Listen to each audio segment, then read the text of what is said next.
felizes no Senhor. E também, na sequência, ele vai orientando aos irmãos não estarem inquietos, né? Também orientando os irmãos a orar, a apresentar suas petições a Deus.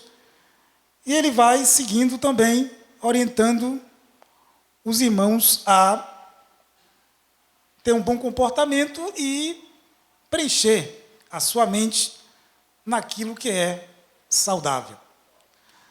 Dentro dessa tratativa aqui, irmãos, observamos que a igreja da época também, ela estava enfrentando alguns desafios, né? Alguns ataques de falsos mestres, falsos ensinadores. E Paulo, dentro deste contexto, ele procurou incentivar os irmãos e também a se manterem saudáveis espiritualmente. Quando nós falamos aqui em alguém se manter saudável espiritualmente, é, de fato, ter uma vida equilibrada, ter uma vida pautada na palavra e uma vida não somente de palavras, né? Mas uma vida pautada na palavra e também na prática. Glória a Deus. Com isso, Paulo, ele orienta aos irmãos preencher a sua mente de tudo aquilo que é bom. Isso, irmãos, nos traz uma reflexão importante, né? Importante, porque nós, servos de Deus, temos um adversário. A gente percebe a ação dele, né? É um espírito maligno, um demônio, né? Não vemos, mas pelas atuações, da forma que escraviza as pessoas, da forma que tenta enganar as pessoas, e também não só pessoas não crentes, mas também o povo de Deus. Com isso, nós vamos analisando a importância de nós termos uma mente blindada contra a ação do maligno. Ele procura, de fato, preparar ciladas para perturbar o povo de Deus. Eu vou convidar os irmãos nesta noite para nós acompanharmos alguns trechos da Bíblia, onde a Bíblia vai orientar a nos mantermos prudentes e também a Bíblia vai nos mostrar como o inimigo ele atua para tentar perturbar a saúde mental daqueles que servem a Deus. É importante, igreja, o homem e a mulher de Deus, a cada dia, lutar para alimentar coisas boas, né? Coisas que venham a ser saudável para a vida espiritual, na sua relação com Deus, na sua relação com o próximo. E com isso, nós vamos nos edificando e nos aproximamos mais de Deus. O inimigo, ele faz de tudo, prepara as suas ciladas, prepara as suas emboscadas, as suas armadilhas, para tentar confundir todo aquele que está a serviço de Deus. O apóstolo Paulo, na segunda carta aos Coríntios, no capítulo 2, acompanhe comigo, no capítulo 2 e o versículo de número 11, ele diz assim, aos irmãos ali em Corinto, porque, versículo 10, vamos ler o versículo 10, e a quem perdoartes alguma coisa, também eu, porque o que eu também perdoei, se é que tenho perdoado, por amor de vós, os fiz na presença de Cristo, para que não sejamos vencidos por Satanás, porque não ignoramos os seus ardis. Então, quando Paulo aqui, ele faz esta orientação aos nossos irmãos ali em Corinto, e pedindo para que os irmãos não venham ignorar os ardis de Satanás, é justamente concernente às ciladas, né? A astúcia que o inimigo usa para tentar enganar a igreja do Senhor Jesus. Quando nós falamos de engano, na nossa época atual, é uma ação do maligno, de fato, para perturbar a mente de alguém. A igreja tem um entendimento que quando Adão e Eva estavam lá no jardim do Éden, o inimigo primeiro se apresenta a Eva ali em forma da serpente, né? E ele agora usa os seus ardis para enganá-la. E o texto é claro, Eva para ouvi-la, dá atenção ao que o inimigo estava ali falando, e no final ela acabou sendo seduzida pela ação do maligno. E as consequências não foram agradáveis. Perceba que a serpente, irmãos, é um animal, um réptil astuto.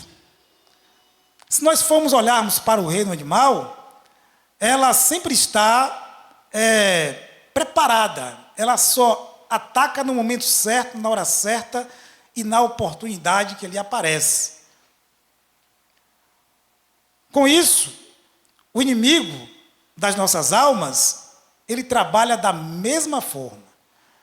Ele nos observa, ele nos analisa e no momento certo ele vai procurar atingir aquele que serve ao nosso Senhor Jesus Cristo. Glória a Deus. E aí, dentro desse contexto da ação do inimigo na vida daqueles que servem a Deus, a Bíblia ela vai nos dando uma orientação prática de como o homem ele deve se defender. O próprio Senhor Jesus, igreja, ele se preocupa com a saúde mental daqueles que o servem. Paulo aqui, na carta aos Filipenses, né, ele usa a expressão, não vos inquieteis. Ou seja, Paulo entende que aquele que serve a Deus, ele tem que ter equilíbrio. Ele não pode andar desequilibrado, ele não pode andar com sua fé abalada, ele não pode andar duvidoso, ele não pode andar cocheando entre dois pensamentos, ele não pode andar inquieto. Ele tem que ter estabilidade, ele tem que ter estrutura para suportar toda a pressão que o mundo venha querer nos apresentar. E esse suportar, igreja, é de fato não ceder ao que todo o sistema do mundo venha querer afrontar a igreja do Senhor Jesus. A igreja que procura cada dia a se basear na palavra, a se fortalecer na palavra, permear a sua mente com coisas boas, com cânticos, uma igreja que está perseverando em oração, essa igreja, ela vai superar todos os desafios que lhe vier pela frente. Glória a Deus.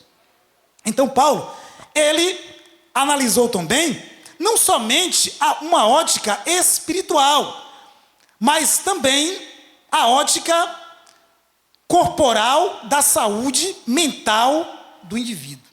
O Senhor Jesus, em Mateus capítulo 6, e no versículo 23, se não me falha a memória, ele mesmo orienta a não andarmos ansiosos pelas coisas cotidianas da vida.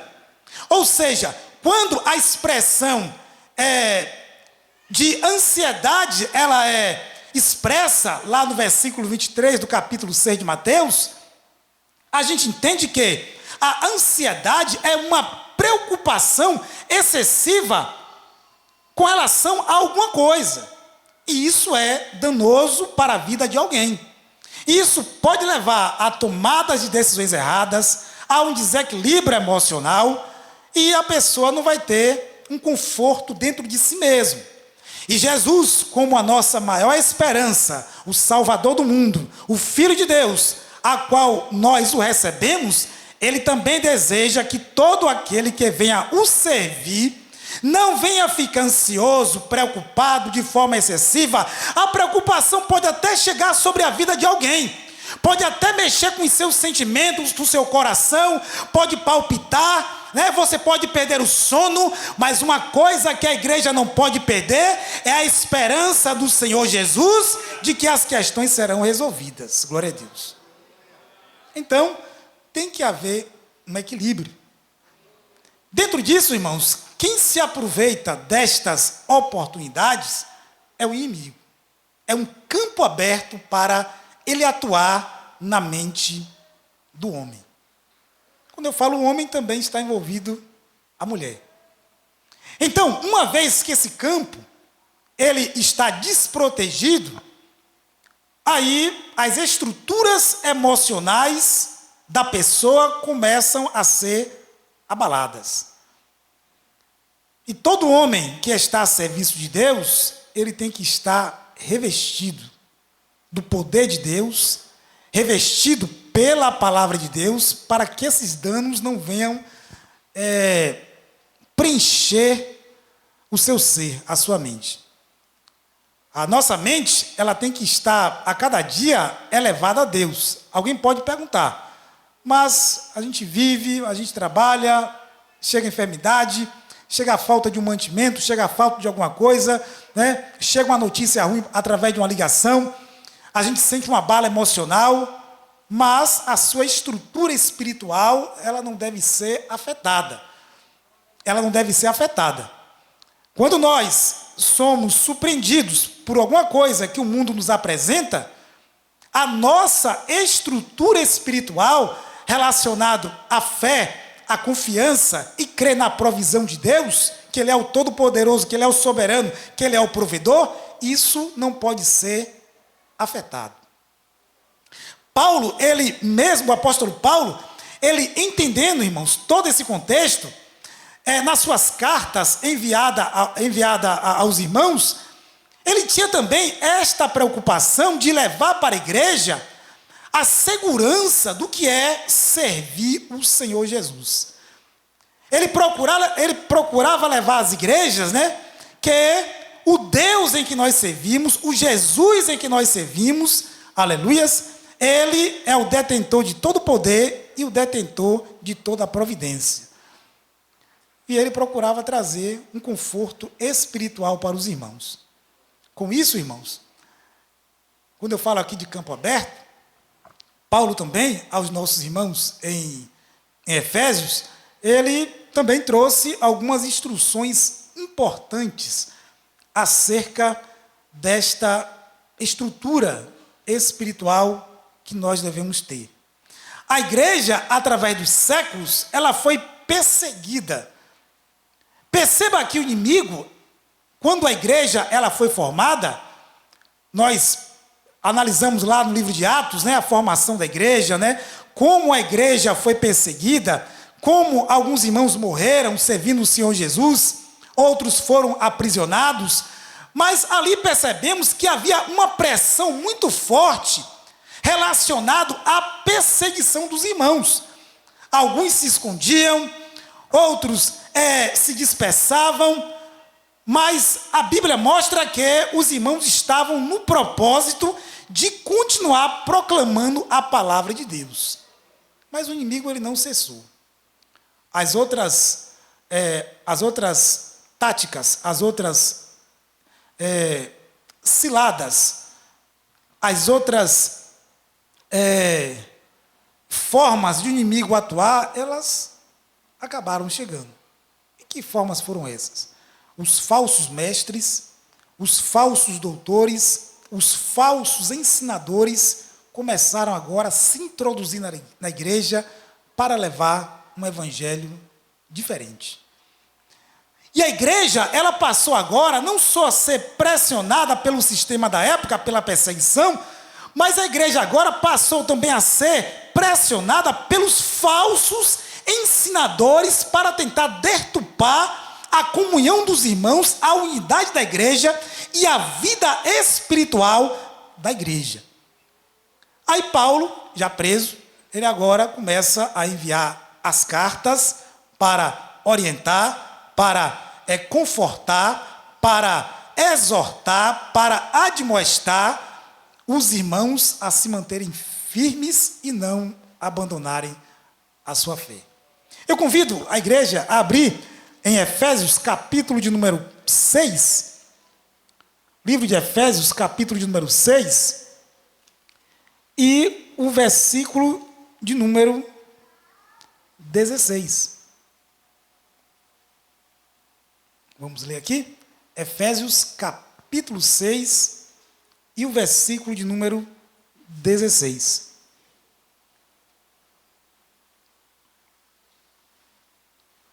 Glória a Deus. Vamos lá, vamos ler. Tomando, sobretudo, o escudo da fé, com a qual podereis apagar todos os dardos inflamados do maligno. Você percebe que Paulo aqui, ele usa a expressão, tomando sobretudo o escudo da fé. Quando Paulo inicia o versículo 16 falando, tomando sobretudo o escudo da fé, ele está relacionando aqui a um soldado romano da época. A expressão tomando sobretudo o escudo da fé está relacionado a esse escudo, está primeiro no braço do soldado. Esse escudo tem que caminhar com ele, e esse escudo tem que estar apto para ser colocado na prática, na defesa. Glória a Deus. Então, a nossa fé em Cristo Jesus, igreja, ela não pode ser abalada contra qualquer ação do maligno que venha querer deturpar a sua fé relacionada a Deus, a sua convicção de salvação que você tem através da fé que você exerceu pelo sacrifício do Senhor Jesus na cruz. E o apóstolo Paulo, ele acrescenta aqui falando, para que podereis apagar todos os dardos inflamados do maligno. Aqui quando Paulo, ele usa a expressão dardos, fazendo referência a uma seta ou uma flecha. Quem sabe também poderemos aqui até acrescentar um míssil sendo lançado. Dados aqui é algo que foi direcionado a alguém. E quando ele fala aqui, ele acrescenta mais, aos dardos inflamados do maligno, um dardo inflamado para as grandes cruzadas, né, que haviam no passado, irmãos, quando os dois exércitos se reuniam para batalhar, geralmente, algum batalhão ali, algum exército, eles embebedavam, né, um produto inflamável nessas flechas, né, se fosse uma estopa inflamada nessas flechas, e aí o exército inimigo lançava sobre o seu adversário. Era uma flecha que estava ali com combustível inflamada, era lançada para tentar derrubar o seu adversário. Mas também quando Paulo ele expressa a relação do escudo, ele faz menção ao escudo do soldado romano. Perceba que esta armadura de Deus aqui, Paulo, ele relaciona a uma estrutura de armadura do soldado romano. Mas o que nós estamos tratando aqui é algo relacionado ao que está querendo afetar a estrutura espiritual de alguém através da mente. E quando se diz aqui dardos inflamados do maligno, é algo que Satanás, na ótica espiritual, é algo que Satanás está procurando lançar sobre a sua mente para afetar a sua estrutura espiritual e lhe deixar abalado. Aí quando Paulo ele expressa a condição de escudo, é porque o escudo do soldado romano, ele era feito de madeira, revestido de couro e também de metal. Quando o soldado romano ele iria enfrentar os seus opositores, né, e alguém lançava um dardo inflamado, uma flecha em combustão, pegando fogo, para o atingir, ele estava de prontidão, com esse escudo ao seu braço, se colocava na linha da defesa para o proteger, e quando essa flecha inflamada era lançada, ele levantava o seu braço e assim se protegia. Alguns escudos da época eram feitos de madeira, madeira simples, e quando uma dessas flechas inflamadas, ela atingia um desses escudos frágeis, né? Eles eram consumidos pelo fogo, deixando o soldado vulnerável.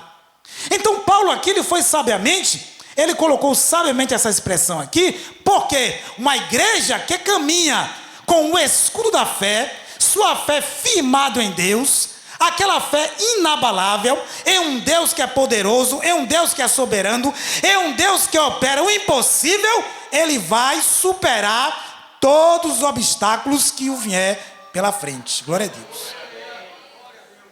Então, a condição aqui, na ótica espiritual, os dados inflamados do maligno, tirando agora a figura do soldado romano, o físico, agora entra para uma condição espiritual, aonde Satanás vai procurar lançar os seus dados na mente de alguém. E quando esses dados ele é ultrapassado, quando alguém se permite ser atingido por essas flechas, essas setas malignas, né? Aí toda a sua estrutura espiritual ela pode ser afetada. E isso, irmãos, acaba enraizando.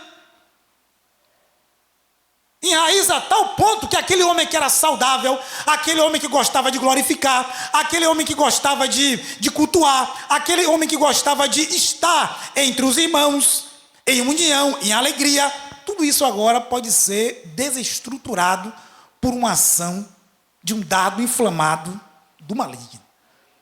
Porque quando se trata, irmãos, de mente, né? Se trata do intelecto. Um corpo, ele pode estar visivelmente saudável, mas se a mente não estiver saudável, não vai adiantar nada o corpo estar plenamente perfeito. Ele pode mover os braços, pode mover as pernas, pode mover o tronco, pode mover até a cabeça, mas se a mente dele não estiver bem espiritualmente, começar a tentar tratar as verdades de Deus como inverdades, aí o estrago vai ser grande e catastrófico. E Paulo aqui preocupado, ele vai colocando uma condição aqui importante para os irmãos da época. Aí o versículo 17 fala assim: também tomai o capacete da salvação e a espada do Espírito, que é a palavra de Deus. O homem e a mulher de Deus não pode se permitir perder esta esperança, presente e futura. Glória a Deus. A palavra de Deus, como Paulo aqui se refere no versículo 17, é uma arma, irmãos, poderosa. É a Bíblia Sagrada. E é engraçado que a espada romana, ela não era tão grande, ela era curta. Porque a intenção do soldado era lutar corpo a corpo com o seu inimigo. A mesma coisa somos nós. Se Paulo ele orienta os irmãos da época a tomar o capacete da salvação e a espada do Espírito, que é a palavra de Deus, é para nós confrontarmos o nosso adversário, é pela palavra. Nós não estamos enfrentando o inimigo corporalmente visível, não. Mas estamos enfrentando um inimigo que é invisível. Mas a palavra de Deus, que ela tem poder para combater toda a ação do maligno, é a nossa arma fundamental para nós enfrentarmos o adversário. Jesus, no capítulo 4 de Mateus, é um exemplo claro disso. O inimigo, ele foi lá, se apresentou, mas Jesus, ele foi combatendo o inimigo pela palavra. A palavra de Deus, ela não pode deixar de permear o coração do homem de Deus.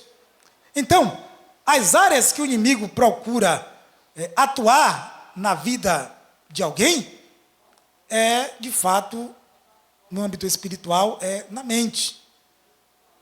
Na mente do homem. E, com isso, irmãos, essa condição de mente, né, ela envolve emoções, envolve sentimentos, né? O modo de a pessoa pensar, o modo de a pessoa sentir. Então, tudo isso envolve a mente do homem, a inclinação moral. E aí, Paulo, ele vai orientando aos irmãos a importância de se manter com sua mente saudável, equilibrada pela palavra de Deus. Quando alguém, às vezes, está espiritualmente desequilibrado, né, pensando coisas estranhas, pensando coisas que está fugindo da palavra de Deus, não é normal. Não é normal alguém que serve a Deus viver assim. Alguma coisa está falhando. Alguma coisa está ficando desprotegido. Quando Deus forma o homem e a mulher, a Bíblia, ela nos apresenta que ambos eram puros. O inimigo, ele engana Eva através da persuasão pelas palavras. Ela absorve aquelas informações, né? E é enganada. Veja que a atuação foi na mente, levando a mulher ao engano e a pecar. Aí o casal peca, mas perceba que a consequência do desequilíbrio emocional, consequentemente derivada do pecado, ela chega na vida do homem. Aí quando o casal é expulso do jardim, e agora lá está Adão, lá botando da terra, lá também está com sua companheira Eva, aí a Bíblia relata no capítulo 4 que eles tiveram filhos. Aí a gente vai analisando, irmãos, como o pecado, ele destrói a condição emocional do ser humano. Por isso que louvamos a Deus por Ele ter nos resgatado, ainda que alguma coisa venha querer abalar o nosso emocional, nos deixar preocupado, mas a igreja está revestida com o capacete da salvação, que está relacionado à esperança presente, à esperança futura, que é Jesus, e essa esperança, ela nos impulsiona a recorrer a Ele para solucionar os nossos problemas. Glória a Deus. E aí, quando os filhos ali, de Adão e Eva, eles se aproximam de Deus, percebam o desequilíbrio emocional. Ali vai primeiro, Caim se apresenta. Né? Caim chega lá e se primeiro que ele já se apresentou tudo errado diante de Deus. Já se apresentou tudo errado ali. Deus, que é soberano, que sonda os corações, que vê tudo, já percebe que Caim já vai se apresentando a ele de forma que é desequilibrada. Trouxe algo para ofertar a Deus que Deus não recebeu. Aí quando Abel chega com a sua oferta, Deus olha e acha e se agrada da oferta de Abel. Aí a gente percebe o desequilíbrio emocional de Caim. O que acontece ali sucessivamente ao desequilíbrio emocional? O texto fala que ele ficou irado. O texto fala que ele ficou irado. Aí Deus foi lá e visitou ele. Por quê? Irastes, né? Acho que deu uma queda de energia, né, irmãos?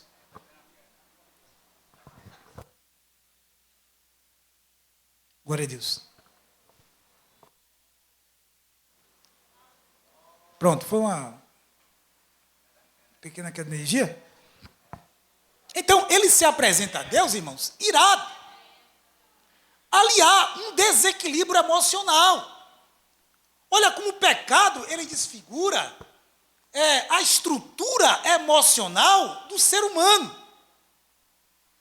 E Deus observou esse desequilíbrio em Caim, porque foi gerado pela consequência do pecado. Aleluias. E aí, no curso da história humana, a gente percebe como o ser humano, emocionalmente, ele se abala pelas questões que lhe aparecem. E também o diabo, ele se aproveita destas condições para tentar afligir muitos homens.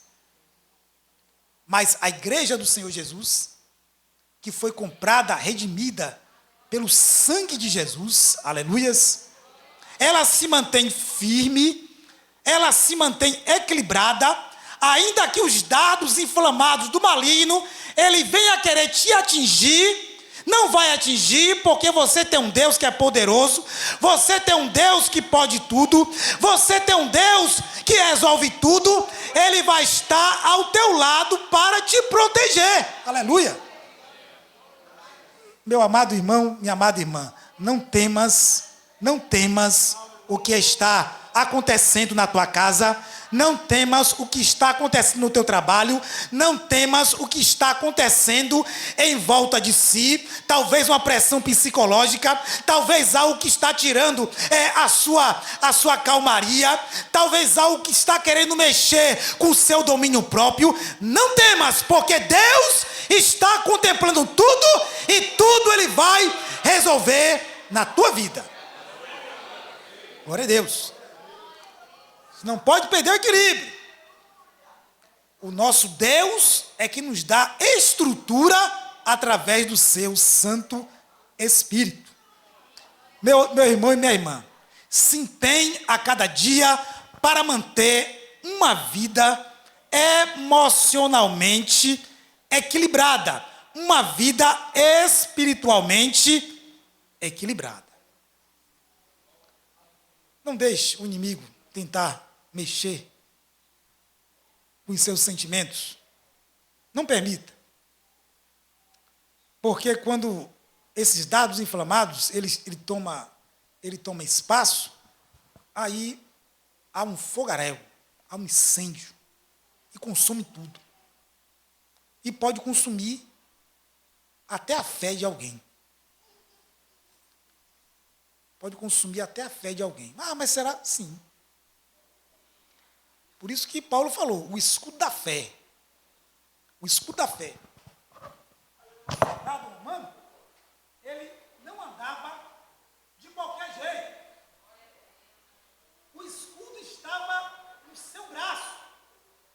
Ele andava preparado. O que chegasse, ele se colocava em posição de defesa e se defendia dos ataques do inimigo.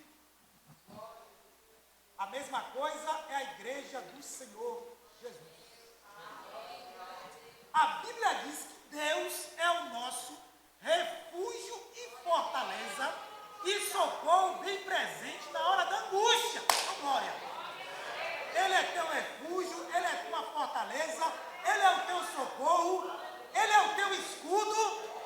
Ele não vai permitir que nenhum dano venha te afetar.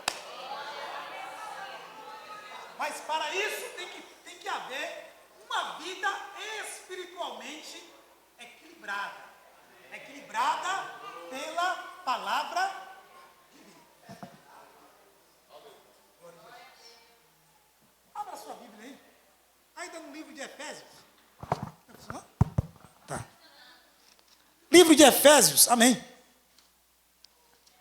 Capítulo 4, irmãos. Olha aí. Efésios, capítulo 4 e o versículo 17. Efésios, capítulo 4 e o versículo 17. Olha o que diz o versículo 17.